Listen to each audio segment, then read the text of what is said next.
इस धरती पर अगर कोई साक्षात भगवान है जिसको हम तिरस्कृत करते हैं, जिससे हम पीछा छुड़ाना चाहते हैं, और वो भगवान हमारे घर में बैठा है, वो है माँ, दादाजी, दादी, माँ, पिताजी, जो हमारे बुजुर्ग हैं, वो साक्षात भगवान हमारे घर में है, उनको नहीं लेटने करें।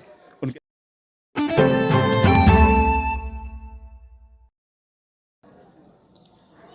नमस्कार, आप देख रहे हैं चौपाल समाचार। चौपाल समाचार की हर खबर समाज पर करती है असर, और आज मैं जिस खबर को आपको दिखाने जा रहा हूं, ये खबर उसी सिलसिले से है जिसमें हम लोग संडे को ज्ञानवर्धन की बात सीखते हैं, समझते हैं। आज पुनः हमारे साथ मौजूद हैं श्रीकांत भट्ट जी, डॉक्टर श्रीकांत भट्ट, और इन्होंने जो वैज्ञानिक अध्यात्म की बात जो बताई है पहले, वो आप सभी ने समझ लिया होगा। और परिवार में बच्चे को कैसे महान बनाए, पिछली बार इन्होंने बताया था। इस बार हम चर्चा इस विषय पर करने वाले हैं कि परिवार में बुजुर्गों के महत्व पर, और बुजुर्गों के महत्व से किस तरह परिवार में उन्नति होती है, इसी पर आज हम चर्चा करेंगे। इस वीडियो का पूरा देखें, और मैं जरूर कहना चाहूँगा कि इस वीडियो को शेयर भी आप जरूर करते रहें। जी, आपका बहुत बहुत स्वागत है। धन्यवाद जी, हमें बताएं कि परिवार में वर्तमान समय में बुजुर्गों के सम्मान को लेकर बड़ी समस्या चलती है। हम लोग उनको तरजीह नहीं दे रहे हैं। वर्तमान स्थिति में ऐसा देखा गया, बहुत सारा मिलता भी है। क्या कहना चाहेंगे, उससे क्या फ़ायदा होगा अगर कोई परिवार अगर बुजुर्गों को सम्मान देता है तो? बुजुर्ग को अगर हम लें तो बुजुर्ग के लिए हमें थोड़ा दूर जाना पड़ेगा। जैसे हमारे घर परिवार के बुजुर्ग तो हैं, लेकिन हमारे घर परिवार से जो बुजुर्ग रिसर्च करने के लिए हिमालय पर गए, बाहर गए, जो वहाँ से ज्ञान लेकर आए, जिन्होंने परिवार पर, समाज के बच्चों पर, समाज की स्थिति पर जो उन्होंने रिसर्च किया, उनको हम ऋषि कहते हैं। ऋषि का मतलब रिसर्चर, ठीक है। वो भी हमारे ही बुजुर्ग थे जो हिमालय में जाके ज्ञानवर्धन की चीज़ें सीख कर आए, और फिर हमें समाज में, हमारे समाज में उन्होंने उसको दिया, ठीक। तो उन्होंने जो समाज पर रिसर्च किया, उन्होंने ये देखा कि जैसे आध्यात्मिक चीज़ है, तो उनका जो गुण है, उनका जो गुण उन्होंने जो ग्रहण किया, वो उन्होंने आध्यात्मिकता के रूप में, फिलॉसफी के रूप में उन्होंने समाज को देने की कोशिश की। जैसे आज के ज़माने में हमारा जो हमारे जो बच्चे हैं, ठीक है ना, वो भौतिकवादिता में और फॉरेन कंट्री के रहन सहन में इतना रम गए हैं कि उस आध्यात्मिक फिलॉसफी को, स्पिरिचुअल जो फिलॉसफी है, उसको वो भूल गए। अब क्या करना होगा, कैसे हम उस चीज़ को अपने जीवन में उतार के अपने आप को श्रेष्ठ बनाएं, और बुजुर्गों से हम ज्ञानवर्धन चीज़ें सीखें। जैसे क्या होता था पहले, जब हम लोग छोटे थे, तो क्या होता था, जो हमारे बुजुर्ग घर के होते थे, जैसे दादाजी हुए, दादी हुई, बुआ हुई, वो अच्छी अच्छी कहानियाँ सुनाया करते थे, ज्ञानवर्धन कहानियाँ। तो ज्ञानवर्धन कहानियाँ सुनते थे। बच्चे को, आप छोटे बच्चे को आप जैसे माहौल में ढालेंगे, ठीक उसी तरह वो ढलता हुआ चला जाएगा। तो अच्छी अच्छी कहानियाँ सुनाते थे, जिससे कि हम और श्रेष्ठता की तरफ बढ़ने लगे और बढ़ते चले गए। लेकिन आज बुजुर्गों की कमी के कारण, क्योंकि बुजुर्ग के साथ हम रहना ही नहीं चाहते, हम चाहते हैं कि हम फ्री होकर रहें, और फ्री होकर रहें, मौज मस्ती करें, बुजुर्ग हमसे बहुत दूर चले जाएं, ठीक है। तो वो जो ज्ञान की बातें हैं, वो जो फिलॉसफी है जो उनके अंदर थी, वो हमारे अंदर नहीं पहुंच पा रही है, और जिसके कारण हमारे समाज में टूटन विखरन, हमारे परिवार में टूटन विखरन, चारों तरफ हर आदमी परेशान, हर आदमी परेशान। क्यों? क्योंकि बुजुर्गों का साया हमारे ऊपर, उनके जो अनुभव हैं वो हमारे पास नहीं है, ठीक है ना। जैसे ऋषि महात्माओं ने जो स्पिरिचुअल फिलॉसफी दिया, तो बचपन से ही पूजा पाठ सब सिखाना शुरू किया। बेटे, एक लोटा जल भगवान को डालना चाहिए, ठीक है ना, ये पूजा करना चाहिए, पंचोपचार पूजन करना चाहिए, ठीक है। तो सारी दुनिया तो कर रही है, लेकिन उसके पीछे जो चीज़ें हैं, उसके पीछे जो ज्ञान है, उसको लोग ग्रहण नहीं कर रहे हैं। वो ऋषि महात्मा जो ने रिसर्च किया कि इसके पीछे क्या है, क्या मिलना चाहिए, क्या इसके पीछे फिलॉसफी है, उसको ग्रहण नहीं कर पा रहे, ठीक है ना। जैसे जैसे क्या होता है कि हम पंचोपचार जो पूजन करते हैं तो उसमें कुछ ज्ञानवर्धन चीज़ें हैं जो बच्चों को श्रेष्ठ बनाती है, लेकिन हर आदमी आज के ज़माने में सिर्फ दिखावा में है ना। और क्या कर रहा है वो नर्सरी क्लास में, जैसे नर्सरी में क्या सिखाया जाता है, बेटे ये क्या है, ए फॉर एप्पल, ये B for ball, C for cat, लेकिन उसके पीछे क्या है जी, इसकी जानकारी मुझे बहुत ज़रूरी है। अब उसके बारे में मैं बताता हूँ आपको। जैसे हम भगवान को जब पूजन करने जाते हैं तो सबसे पहले हम जल डालते हैं। तो जल जब डालते हैं तो सिर्फ जल क्या भगवान को प्रिय है? क्या भगवान को जल की ज़रूरत है? भगवान को अगर जल की ज़रूरत होती तो गंगा जी में जाते डुबकी लगा लेते। लेकिन भगवान ये चाहते हैं कि मेरा जो बच्चा है, मेरे पास जो आया है, मेरा जो भक्त है, वो पवित्र और निर्मल बने, जल की तरह। जैसे जल निर्मल और पवित्र है, वैसा ही वो हमारा बच्चा जो है निर्मल और स्वच्छ बने। ठीक है। फिर हम क्या करते हैं, हम फूल चढ़ाते हैं। तो क्या भगवान को फूल की ज़रूरत है? अगर भगवान को फूल की ज़रूरत होती तो वो हिमालय में चले जाते, अच्छे अच्छे फूल हैं, और वहाँ से वो खुशबू प्राप्त कर लेते। लेकिन हम फूल चढ़ाने के पीछे जो फिलॉसफी है वो है हमारा बच्चा जो सारी चीज़ें बुजुर्ग से हम लोगों को प्राप्त होती है। जी जी। हम उसका मतलब है, उसकी फिलॉसफी है पीछे कि हम हमेशा मुस्कुराते रहें। जैसे फूल मुस्कुराता है, खिलता है, तो वो अपनी सुगंध को चारों तरफ फैलाता है। यानी हम मुस्कुराएं, हम हंसाएं और अपनी सुगंध को चारों तरफ फैलाएं। ये बुजुर्गों से जो मिलती थी वो हमें नहीं मिल रही, क्योंकि वो बताने वाले नहीं है कि इसकी फिलॉसफी क्या है ना।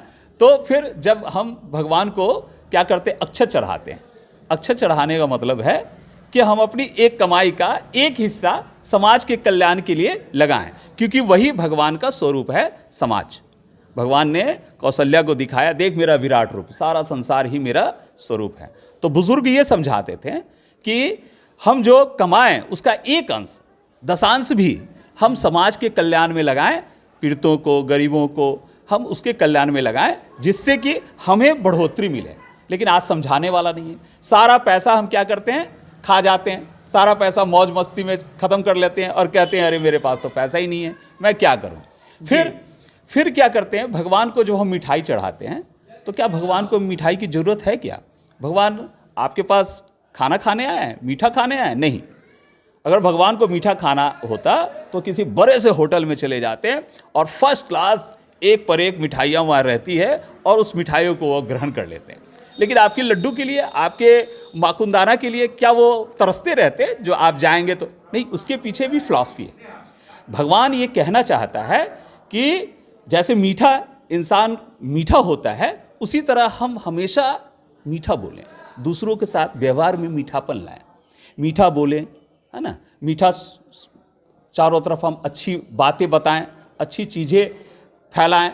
ये बुजुर्गों ने हमेशा बताया कि दूसरे के साथ हम व्यवहार अच्छा करें, मीठा करें, है ना, सही करें, जिसके कारण से वो सामने वाला भी हमारे साथ उस तरह व्यवहार करेगा। लेकिन फिर वही बात है, क्योंकि बुजुर्ग हमारे साथ है नहीं, तो क्या होता है कि वो बातें, वो फिलॉसफी हम समझ नहीं पा रहे हैं जी। फिर हम क्या करते हैं, हम जब चढ़ाते हैं क्या करते हैं, दीपक जलाते हैं। दीपक जलाने का मतलब है कि उसका फिलॉसफी क्या है कि जैसे दीपक प्रकाश देता है तो आसपास का अंधेरा दूर हो जाता है। ठीक है ना। उसका फिलॉसफी है कि हम ज्ञान इतना हमारे अंदर अर्जित करें कि हम अपने ज्ञान के प्रकाश से लोगों को प्रकाशित करें, ज्ञान के अंधकार को हम दूर करें। ये हमें दीपक से सीखना चाहिए। तीसरा होता है, तो उसके बाद क्या है, उसके बाद है अगरबत्ती दिखाना। अगरबत्ती दिखाने का मतलब है कि हम सुगंध, कहता है, कहा गया है कि फूलों की सुगंध जो है हवा के विपरीत नहीं जाती, लेकिन सद्गुणों की कृति चारों तरफ दसों दिशाओं में फैलती है। यानी अगरबत्ती का मतलब हम ऐसा सुगंधित बने, अपने आप को ऐसा ज्ञानवान बनाएं कि हमारा ज्ञान, हमारा सुगंध चारों तरफ पूरे समाज में फैल जाए। उसके बाद हम चंदन लगाते हैं। चंदन का मतलब है चंदन के वृक्ष के आसपास जितने भी पेड़ होते हैं सब सुगंधित हो जाते हैं। तो हम ऐसे सुगंधित बने कि हमारे आसपास के क्षेत्र में जो हमारे संपर्क में हो, नहीं भी हो, वो हमारी तरह सुगंधित होते चले जाएं। तो ये तब होगा, ये फिलॉसफी कब सीखेंगे? जब हम बुजुर्गों के साथ रहेंगे जी। ठीक है ना। अगर बुजुर्गों को निगलेक्ट करेंगे, बुजुर्गों को बहिष्कृत करेंगे, बुजुर्गों को अपने साथ नहीं रखेंगे, तो फिर क्या होगा?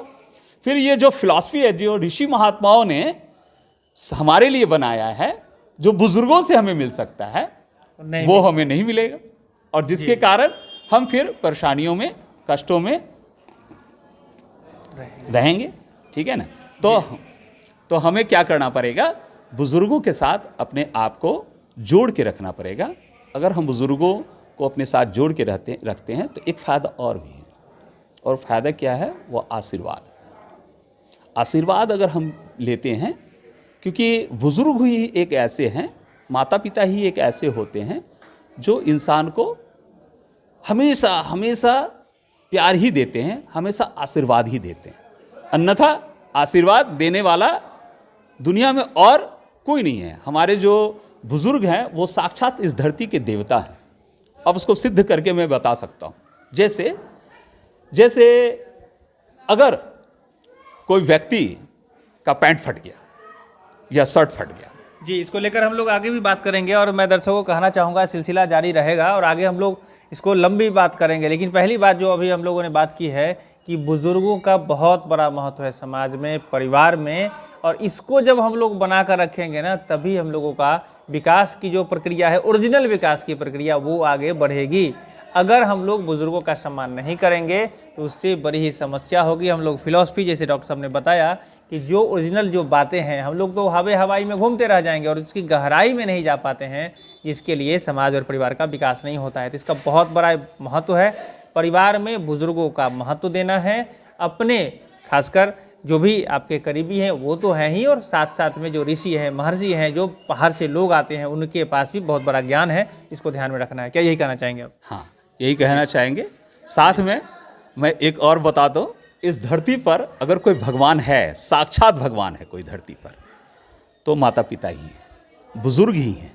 ठीक है ना। आप देख लीजिए, एक उदाहरण है कि आप जब आपका पैंट शर्ट फट जाता है मान लीजिए, तो आप किसी बड़े से मंदिर में चले जाइए और भगवान को कहिए, भगवान अब मुझे मेरा पैंट शर्ट फट गया है, अब मुझे एक पैंट शर्ट दे दो। भगवान का हाथ भी नहीं लेगा, मुंह भी नहीं चलेगा। ठीक है। लेकिन जो साक्षात भगवान आपके घर में है, जो बुजुर्ग हैं, जो माता पिता दादा दादी के रूप में हैं, आप उनके पास आइए, दादाजी पापा मेरा पैंट शर्ट फट गया, अच्छा बेटा अभी ले लो, 1000 रुपया उनको देंगे और जा खरीद ले अच्छा सा पैंट शर्ट। तो कौन भगवान? घर में जो माता पिता बुजुर्ग हैं वो भगवान ना। ठीक है ना, कि मंदिर में बैठा हुआ भगवान।